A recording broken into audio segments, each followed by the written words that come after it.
Welcome to Tenor Tech, where I solve the problems you didn't even know you had. You will begin by confirming basic prerequisites, so check your internet and free disk space now. Once done, open terminal and run sudo apt update to refresh package lists. Make sure wget is installed.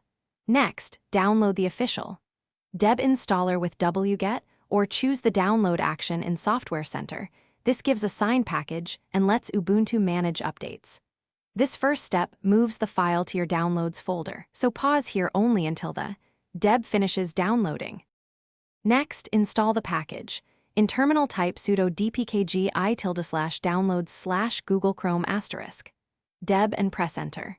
If dpkg reports missing dependencies, immediately run sudo apt fix broken install to fetch and configure required packages. This is safer than forcing installs.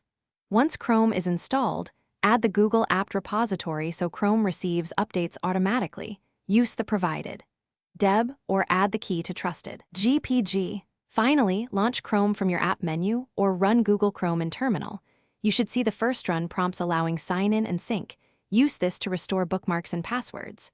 Make Chrome your default browser in settings if desired, and pin it to the dock for quick access. If Chrome refuses to start, check terminal output for missing libraries, run LDD on the Chrome binary to find broken links, then reinstall the deb after fixing packages. This troubleshooting tip solves most failures quickly.